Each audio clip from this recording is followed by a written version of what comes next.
Gracias. Pueden sentarse. ¿Qué les puedo decir? No tengo mucho que agregar a lo que el Señor ha hecho esta mañana, esta tarde con ustedes y conmigo. Gracias por su misericordia, ¿verdad? De verdad, ¿han oído la frase, mejor se arruina? ¿Han oído esa frase? Si lo intentamos mejorar, se arruina, ¿sí? ¿Sí la han oído, verdad? Eso es lo que pasa ahorita. Si lo intentamos arreglar o mejorar o de alguna forma añadirle algo, capaz que lo arruinamos, porque el Señor ha hecho algo maravilloso esta tarde con nosotros. ¿Cuántos fueron visitados por el Señor hoy? Ustedes son bien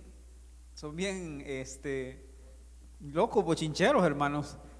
Yo pensé que la alabanza iba a terminar ahí. De repente empezaron aquellos que aman al Señor y con todo su corazón, y el Señor los visitó y se soltaron, y los felicito, ¿verdad? Qué bueno, porque el Señor ha hecho algo en sus vidas seguramente hoy. Ay, perdónenme, yo se los digo con el amor que les tengo, ¿verdad? Son especiales en el Señor. Entonces, como no voy a agregar mucho porque ya es tarde, ya son las 12:30 prácticamente, y hemos recibido mucho del Señor, necesito explicarles qué es lo que pasó ahorita aquí, qué es lo que sucedió ahorita aquí y qué es lo que puede suceder a medida nosotros le damos lugar al Señor, como este tipo de situaciones, ¿sí? Estamos estudiando desde hace 15 días, la semana pasada fue primicias y tuvimos una lección maravillosa por gracia del Señor, pero hace 15 días estábamos hablando del arca del pacto. El arca del pacto es el séptimo mueble, el sexto mueble prácticamente, porque son dos en uno arriba. Estaba en el ámbito de la cabeza, en el lugar santísimo, en el tabernáculo de Moisés.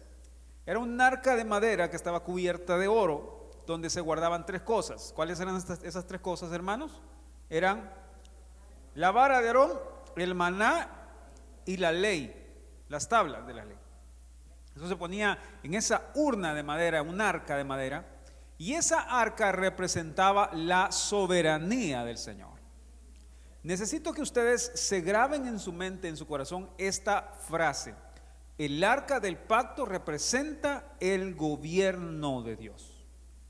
Siempre que vean el arca del pacto en la Biblia, representa el gobierno y la soberanía de Dios.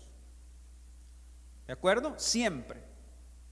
Donde el arca iba, el pueblo iba detrás del arca, porque el arca representaba la cabeza, representaba el gobierno, representaba la voluntad expresa de Dios.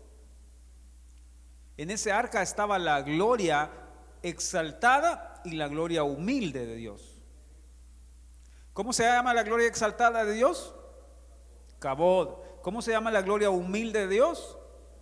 Shekinah o Shekinah. Una era una gloria que descendía y la otra era una gloria que subía. Una gloria de exaltación, una gloria de humildad. Estaba en la presencia de Dios en el arca del pacto. ¿Me están siguiendo? Estaban los dos querubines, estaba el propiciatorio, que era una plancha de oro donde se ponía y se rociaba la sangre el día de la expiación. ¿Me están siguiendo? El arca del pacto representa, por tanto, la gloria, la presencia, la soberanía, el gobierno y la voluntad de Dios. Donde el arca del pacto iba, el pueblo tenía que caminar en pos de esa arca, porque el arca les buscaba un lugar a ellos.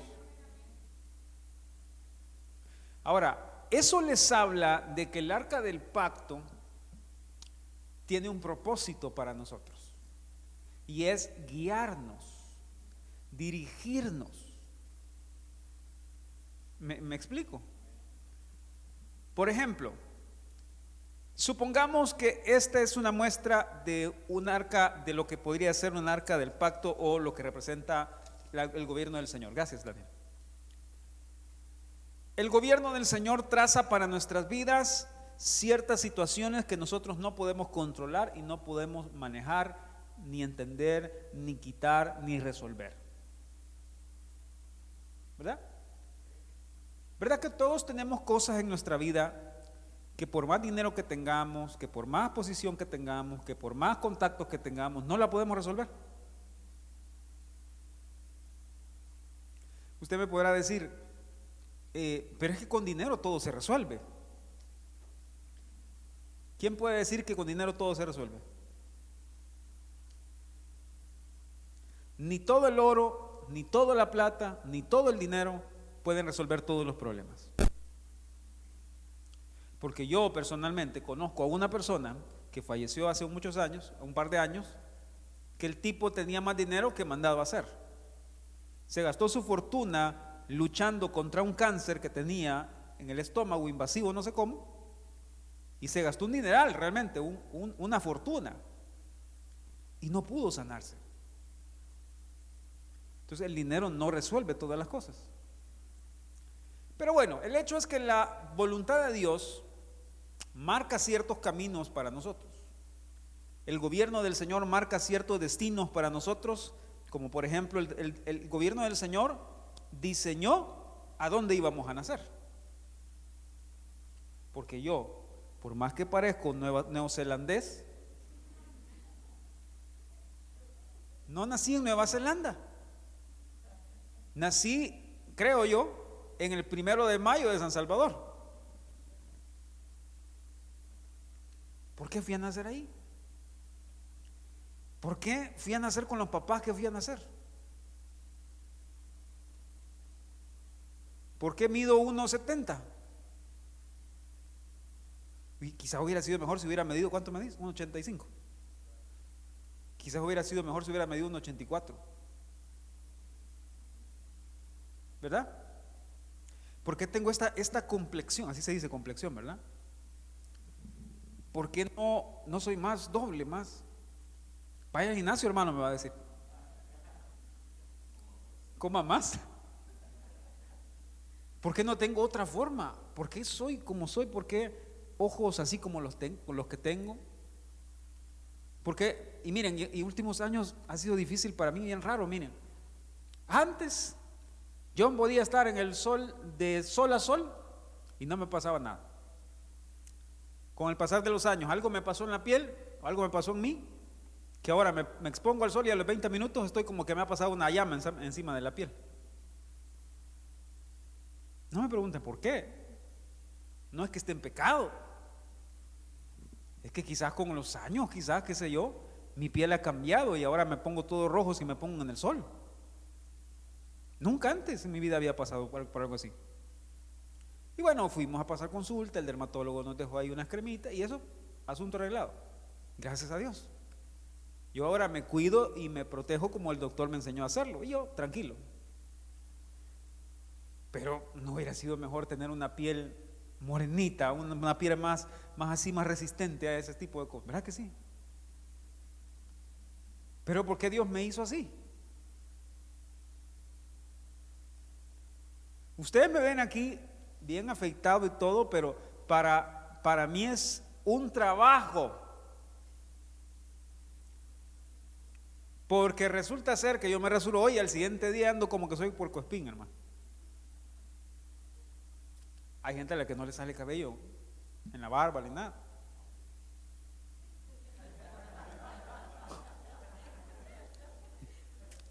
Y yo digo, qué felicidad de ser no tener que estarte rasurando cada rato. ¿Verdad? Ahora, yo me tengo que rasurar casi que todos los días si quiero mantener mi piel suave, digamos, no espinosa. Pero bueno, el Señor en su gobierno decidió que yo iba a tener la complexión que tengo, el tamaño que tengo, el tipo de piel que tengo, los cabellos que tengo, la barba que me sale, la barba que no me sale. El Señor lo decidió en su voluntad. Si llueve, es porque es voluntad del gobierno del Señor, ¿no?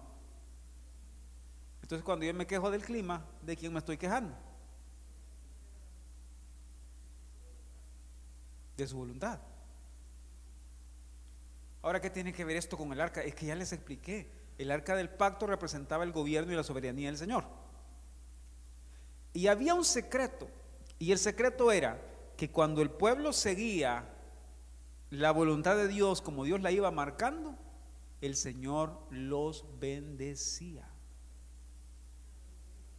El Señor los prosperaba. El Señor les daba su paz, el Señor les daba la victoria. En pocas palabras, lo que les estoy tratando de decir es: cuando yo aprendo a buscar la voluntad de Dios, a conocerla, a agradecerla, a obedecerla, yo estoy caminando detrás de lo que Dios va marcando para mi vida.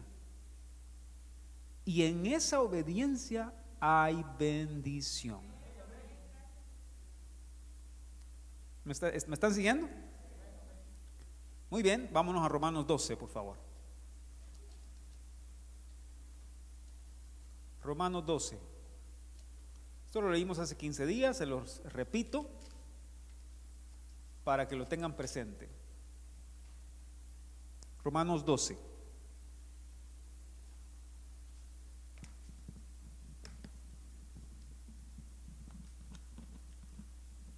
¿Saben ustedes cuál fue uno, porque no fue el único, de los grandes problemas del pueblo de Israel? Es que nunca pudieron dar gracias por la voluntad de Dios para sus vidas. Siempre había murmuración y queja en ellos. Entonces, cuando el arca venía y les buscaba algo, un lugar, el arca esperaba, o Dios esperaba, que ellos siguieran el arca y que ellos agradecieran lo que el arca estaba haciendo por ellos, porque lo que el arca estaba haciendo por ellos era encontrar el mejor lugar para ellos. ¿Sí me explico? Si el arca se movía para este lado, Dios esperaba que todos siguieran el arca. Pero entre los que seguían el arca, habían unos que mientras venían caminando, ay, otra vez el arca. ¿A dónde se fue a poner el arca otra vez? Pero Señor, por allá se ve que estaba más verdecito. Y el arca decía: no, aquí es donde yo quiero que descansen. Pero Señor, aquí hace mucho calor. Y el arca decía: pero es que yo aquí quiero darles una experiencia. Y luego se movía para otro lado, la movían y el Señor decía: aquí es donde van a estar. Y aquellos que estaban ahí decían: otra vez el arca, Señor, se movió. Otra vez hay que buscar lugar, pero ya estábamos bien acomodados aquí. Y lo peor, que tenían que desarmar el tabernáculo, hermano. ¿Se imaginan? Ya logramos afianzar bien los clavos, las cuerdas, todo, y de repente, se va la nube. No, quitemos todo, regresa, y vámonos. Otra vez para otro lado, pero ya lo habíamos armado, Señor. Pero el arca iba buscando otro lugar, más experiencias, más vivencias. Ahora, eso no está muy lejos de nosotros hoy, porque el Señor nos mueve de un lugar a otro y decimos: pero apenas lo pude resolver, Señor, y ya está otra vez otro problema. Pero si apenas acabo de encontrar un oasis y ya viene otra situación de la cual yo no tengo el control. Y el arca nos está guiando para otro lado y dice: ven, aquí te voy a dar una nueva experiencia. No te quejes, no murmures, no te lamentes. Ven y busca en mi voluntad y busca en mi gobierno lo que yo tengo para ti ahí. Porque aunque la circunstancia para ti sea de desierto, de soledad, de tristeza, de aflicción, en medio de eso yo te voy a dar descanso. El arca les buscaba lugar con 3 días de anticipación para que ellos pudieran llegar a descansar. Cuando aprendemos a conocer la voluntad de Dios, lo que encontramos es descanso. ¿Me están siguiendo? Muy bien, Romanos 12:2, ¿qué dice? Leamos: no os conforméis a este siglo. Léanlo.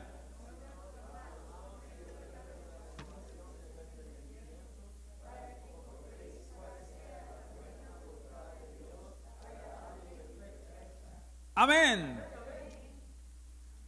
Tres cosas dice que la voluntad de Dios tiene o es. ¿Cuáles son? Dígalo. Buena. Otra vez. Buena. El arca es buena, agradable y perfecta. ¿Por qué? ¿Qué tiene adentro? Tiene la presencia de Dios, lo que Dios deseó que se ejemplificara de él ahí. El maná, que es el alimento, la vara de Aarón, que representa su gobierno, su autoridad, y la ley, que representa el pacto matrimonial de él y su pueblo. Los votos matrimoniales. Lo que está dentro del arca es bueno, agradable y perfecto. Eso bueno, agradable y perfecto, ¿puede producir algo malo para nosotros?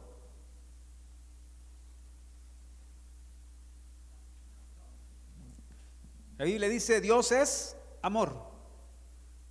Jesús dijo: no hay uno bueno sino el Padre. Él es bueno, ¿sí? ¿Puede Dios, siendo un Dios bueno, producir algo malo para nosotros? Entonces, ¿por qué nos cuesta tanto querer conocer y obedecer la voluntad de Dios?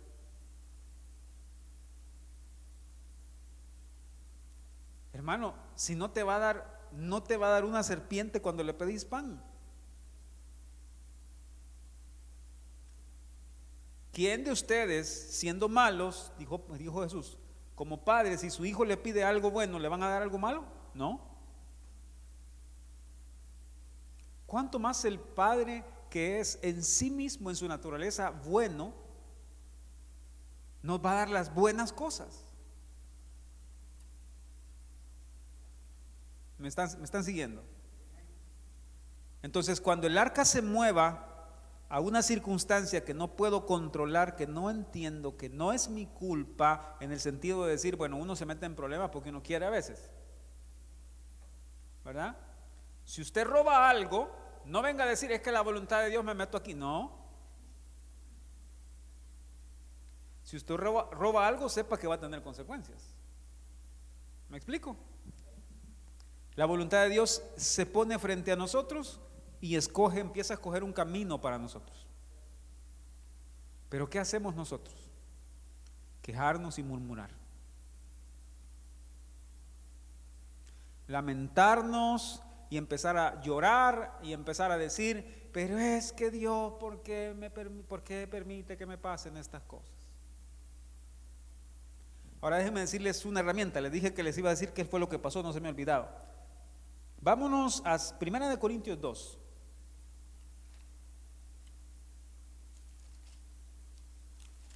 Primera de Corintios 2.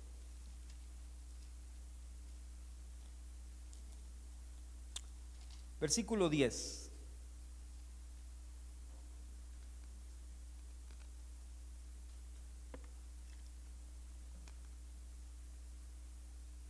¿Lo tienen?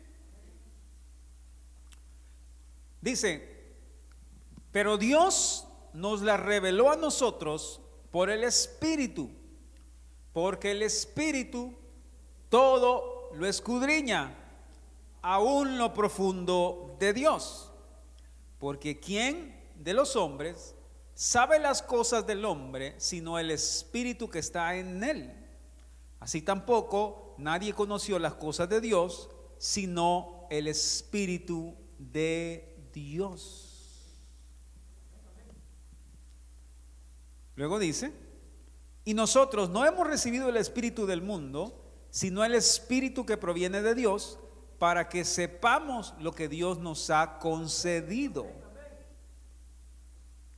Luego más adelante dice: pero el hombre natural, el 14, no percibe las cosas que son del Espíritu. Ahora solo déjenme decirles eso y con eso voy a terminar. Oigan,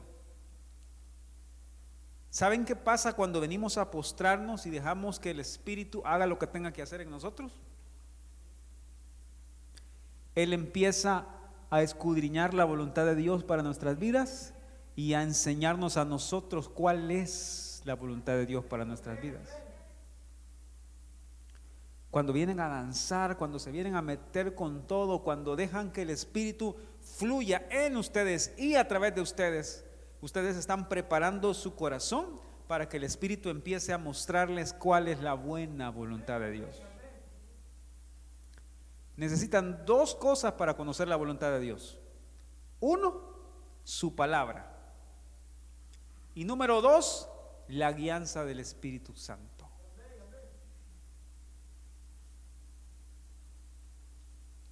¿Alguien aquí quiere conocer cuál es la buena voluntad de Dios? Necesitan la palabra y necesitan el Espíritu. Necesitan darle libertad al Espíritu. Necesitan fluir en los dones del Espíritu. Necesitan fluir en las lenguas. Necesitan fluir en la intercesión. Porque dice Romanos 8 que nosotros no pedimos como conviene, porque no sabemos, pero el Espíritu intercede por nosotros, porque Él conoce lo profundo de Dios. ¿Lo están viendo?